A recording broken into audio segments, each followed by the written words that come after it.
Proyekto Helmo.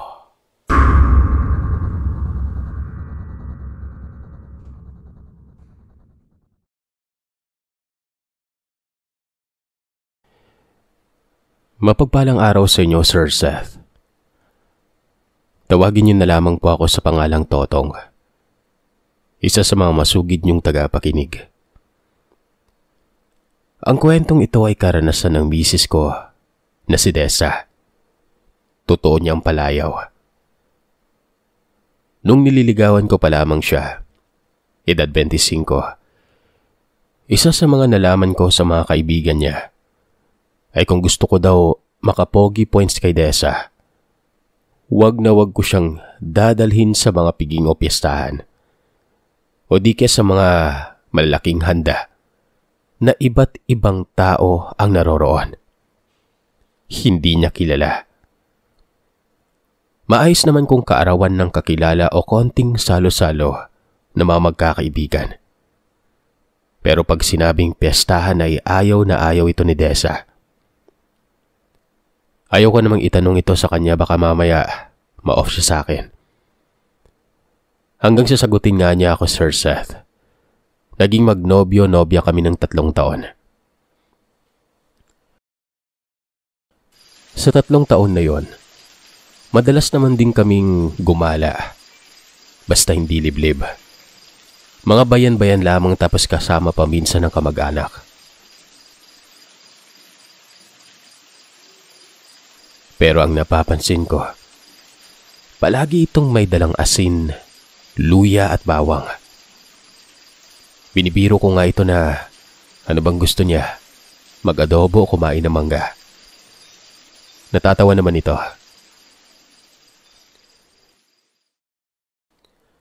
Hanggang sa noong ikinasal nga kami at nang mag-asawa na at hindi na ako nahihiya sa kanya. Saka ko tinanong sa kanya kung ano nga ba ang dahilan at bakit iwas siya sa mga piyestahan. Unang tanong niya sa akin noon, kung naniniwala ba ako sa aswang. Hindi ako nakasagot kaagad sa kadahilan ng hindi ko alam ang isasagot ko. Ang aswang ay kasama na sa kwentong napagpasapasahan. At paglaki natin ay dala-dala natin yon. Pero ang makaranas mismo, ewan ko lang, wala pa talaga. Yan naman para safe ang sagot ko. Sabi ko ay hindi pa ako nakaranas pero interesado akong malaman ang karanasan na yon.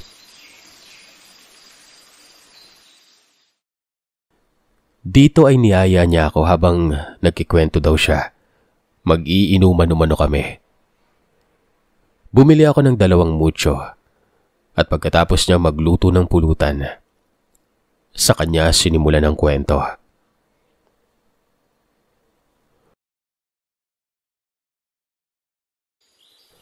Lumaki at nagdalagang galaera si Dessa. Hindi sa paraan noong nakilala ko siya.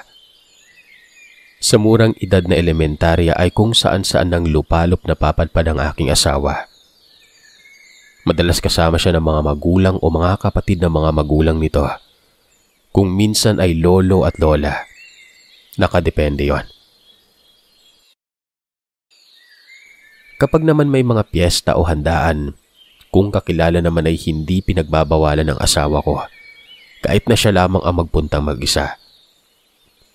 Malaki ang tiwala nila kay Dessa at hindi din naman ito sinasayang ng asawa ko. May mga panahon na nagsiswimming ito, outing sa beach. Noong kolehiyo, ganun din. Wala pang resort ang mga dagat noon kaya kung saan sila mapapadpad ay kanya-kanya sila. O di kaya yung tinatawag na DIY. Sem break noon, kalagitnaan ng tagulan. Nangyayain si Dessa ng kanyang kababata na tawagin na lamang natin sa pangalang Arlene. Si Arlene ay kaklase ni Dessa mula pa noong high school sila. Kaya naman kung sasabihin lamang na mapagkakatiwalaan ay isa si Arlene sa mga kababata nito na kilalang kilala ng kanyang mga magulang. Dati ay nasa kabilang barangay lamang ang bahay ni Arlene, malapit na malapit kila Dessa. Pero noong nagkolehiyo nga ito ay lumipat ang mga magulang niya gawa nga ng ang pagkakaalam niya ay narimata ang lupain nito sa barangay na yon. Hanggang sa nagkita sila ulit ng kolehiyo na at nakatira na sa bayan si Arlene. Nagkaroon sila muli ng komunikasyon at may mga pagkakataon na nakikitulog si Arlene sa bahay nila Dessa kapag gusto nito magliwaliw. Ay nga, bago mag-sem break ay muling nagkasama ang dalawa at inanyayahan ni Arlene si Dessa na kaarawan umano ng kanyang ama. Mag-aanim na pong taong gulang na ito. Senior na. Kaklose din kasi ni Dessa ang mga magulang ni Arlene noon at gusto nga silang anyayahan doon sa kaarawan na ito. Hindi na nag-atubili pa si Dessa, lalo na at nalaman itong inimbitahan din pala ni Arlene ang kanilang kaibigang si Tina na noong mga panahon na yon ay nagtatrabaho na sa isang grocery store sa bayan din. Gaganapin ang kaarawan sa baryo ng lolo at lola ni Arlene. Dahil sa hindi na nakakalayo-layo ang mga lolo at lola nito at magkakamag-anak sila doon.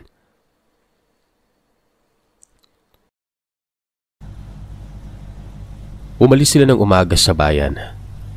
Lula ng bus ay biniyahe nila ang halos 3 oras hanggang sa makarating sila sa isa pang bayan na magdadala naman sa kanila sa mismong barangay. Pagkarating nga nila sa bayan na yon, nagulat naman sila sa dali-daling pagtabi ng isang tricycle driver at tinanong sila kung pasasaan sila. Sinabi naman ni Arlene kung saang barangay sila at agad namang nagsabi ang driver na tamang-tama umano, pauwi na rin siya. Huwag na silang pumunta sa paradahan gawa nga ng hihintayin pa yun na mapuno. Sa kanya na lang sumakay at hindi naman din sila sisingil ng espesyal noon. Regular lamang din ang pamasahe. Dali-dali namang sumakay ang mga ito. Masaya pa silang nagkikwentuhan habang nasa biyahe noon.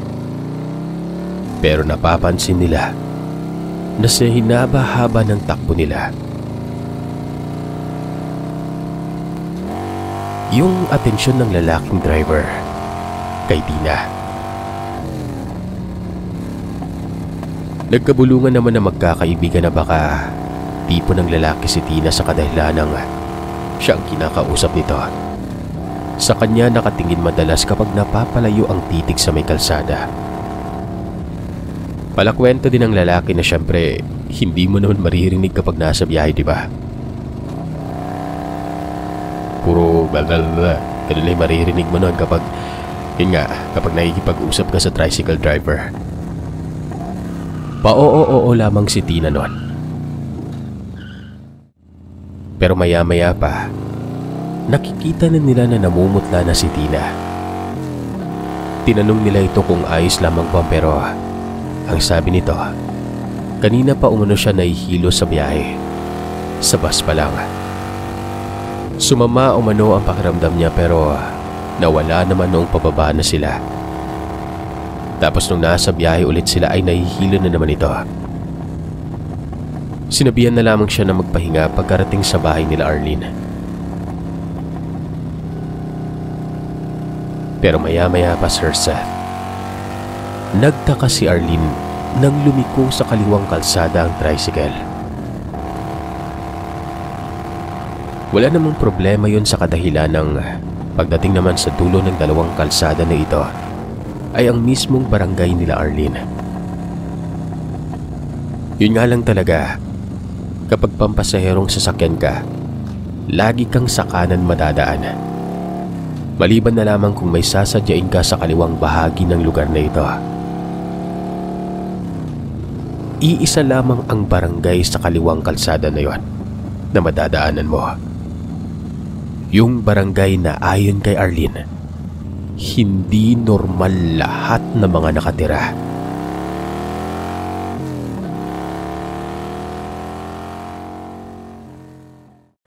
At ayun na nga, nang makadaan sila Desa doon, pansin nilang kumitid ang kalsada sa kadahilan ng bigla na lamang dumami ang mga tao pagkapasok sa barangay. Tinanong ni Desa si Arlene noon kung may piyestahan ba dito sa lugar na ito. At ang sinagot ni Arlene sa kanya, dapat wala. Sa pagkakaalam niya ay wala, pero hindi niya rin alam. Dahil ni minsan naman ay hindi niya naranasan na naabutang may kapiestahan o kasayahan sa barangay na ito. Ang tanong pa ni Desa ay kung may kamag-anak ba si Arlene doon para makikain sila. Pero sinabihan siya ni Arlene na manahimik na muna. Ayon pa kay Desa, yun ang pinaka-weirdong piyesta na nakita niya. Bukod sa walang mga banderitas na nakasabit, karamihan sa mga naroroon na lalaki ay walang mga pantaas, nakayapak. At dahil sa siksikan sa daan ay bumagal ang takbo ng tricycle nila. Nagtanong naman itong si Desa na kung bakit sila dumaan doon. Ang sagot naman ng tricycle driver, taga doon umano siya at dadaan lamang siya saglit sa gilid ng bahay dahil meron siyang iiwan. Para umano silang artista na habang mabagal na tinatakbo ang daan na kumitid nga dahil sa mga tao, ay grabe ang titig sa kanila ng mga nasa gilid ng kalsada noon. Para bang nakakita ng artista. Pero siya namang hawi nitong driver na ito at sigaw ng tabi, pasahero ko to, akin to. Lalo na ring sumasama ang pakiramdam ni Tina noon. Nasusuka na raw siya. Sinabihan naman nila Desa yung driver na kung maaari ay bilisan na. Ngumiti lamang ito at humingi ng pasensya. At nang makarating na nga ito sa labas ng bahay ay agad itong bumaba patakbo. May dalang supot at umakyat sa may bahay nila na merong 2 palapag. Pero yung tipo ng bahay sirsat na yung ikalawang palapag, nasa labas ng bahay yung hagdan. Alam na alam yan ng mga taga-probinsya. Bago pa man makalabas ang tricycle driver sa bahay na yon, na may iilang mga bisita noon, halos sabay-sabay umanong sumilip sa bintana ang mga naroroon. Meron pa silang nakikitang mga kumakain na hawak-hawak ang isang napakalaking buto na may laman-laman at ninangat-ngat ito. Maputla ang kulay nito pero nakakapit sa buto ang kulay nitong mamula-mula. Hindi nagkakamali si Desa sa tingin. Medyo hilaw ang karning yon. Pagkalabas ng tricycle driver, napansin pa ni Desa ang pagsunod sa kanya ng iba pang tao na lumabas din sa bahay na ito. At saglit umanong tinitigan sila ng mga yon. Kinikilatis at merong ibinubulong sa driver na ito. Saka naman sila binalikan ng driver. Humingi ng pasensya at saka na sila lumarga. Ngayon, mas naging weirdo pa umano ang lahat nang naging iba ang amoy ng driver. Lumansa ito. May amoy itong hindi mawari nilang tatlo na siyang lalong ikinasama ng pakiramdam ni Tina. Lalo na at mabagal ang takbo nito dahil na rin sa mga taong haharang, sisiksik, sisilip sa tricycle.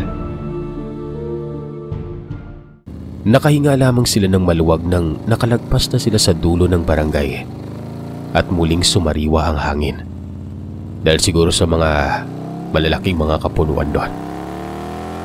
Tuloy-tuloy na ang takbo ng tricycle hanggang sa makarating sila sa bukana ng barangay nila Arlene. Kahit papano, Gumaan ang pakiramdam ni Tina. Pero syempre ay nahihilo-hilo pa rin siya ng konti. Hanggang sa tuloy-tuloy na silang nakapasok ng barangay at huminto sa kalsadang katapat ng bahay ng mga lolo at lola ni Arlene. Habang nagbabayad, lumabas ang mga magulang ni Arlene at medyo mabagal bumaba si Tina. Inaalalayan pa ito ng mga kaibigan. Habang papalapit nga ang mga magulang ay kapansin-pansin na biglang nagbaba ng sombrero ang driver na para bang tinatago ang mukha nito. At pagkakuha ng bayad sa tatlo, bago pa man tuluyang makalapit ang mga sasalubong sa mga dalaga, ay pinaandar nito ang tricycle at agad-agad na humarurot ng takbo. Tinanong ng mga magulang ni Arlene kung sino yung naghatid sa kanila. Kasi ang tricycle na ito mukhang hindi pampasahero sa kadahilan ng naiiba ito sa mga tricycle ng mga nakaparada sa may bayan. Sinabi naman ni Arlene na hindi niya ito kilala. Pero nagbantay ito sa babaan ng bus at tinalok sila bago pa man sila makarating doon sa may sakayan talaga. Tumango na lamang ang mga magulang pagkatapos ay pinatuloy na sila ng mga ito. Nakarating sila doon at todo asikaso pa lamang ang mga tao. Hindi sila marami dahil maliit lamang naman ang pamilya nila. Ang mga magulang ni Arlene ay may tig-iisang kapatid lamang at may tig-iisang anak. Samantalang ang mga kaanak naman sa henerasyon ng lolo at lola, kung hindi mga nagsipanaw na ay hindi na rin makakapunta. Kung may dagdag man na ibang bisita, yun ay ang mga dating kababata ng kanyang ama at ina na doon pa rin naninirahan.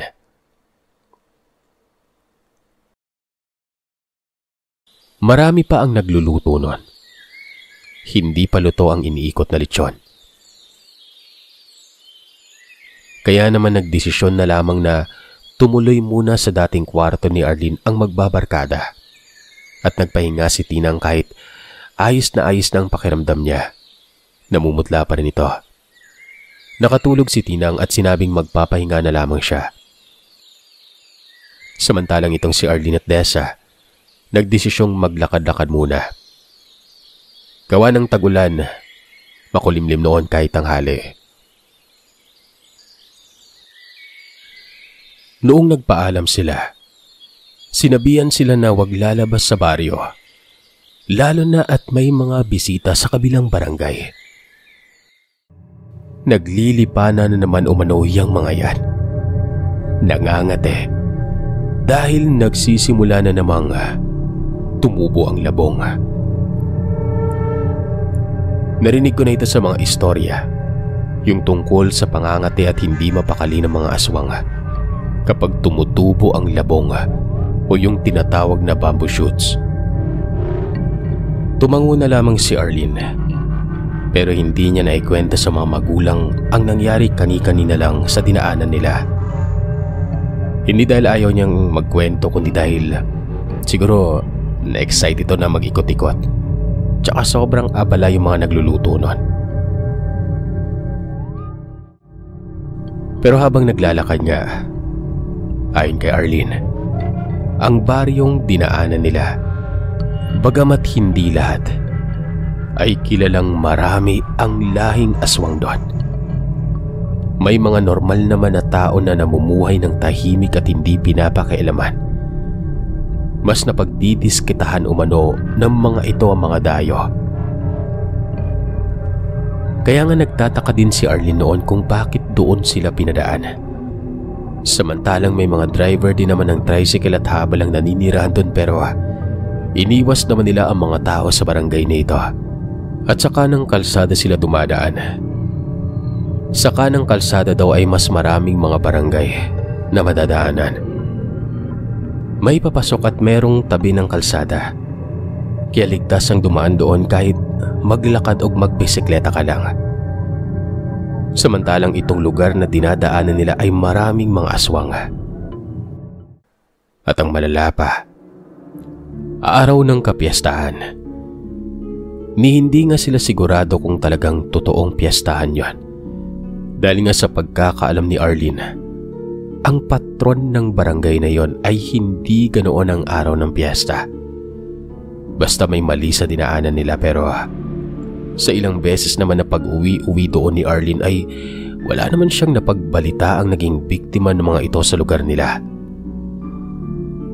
Basta ang laging pinapaalala sa kanya, iwasan ang barangay.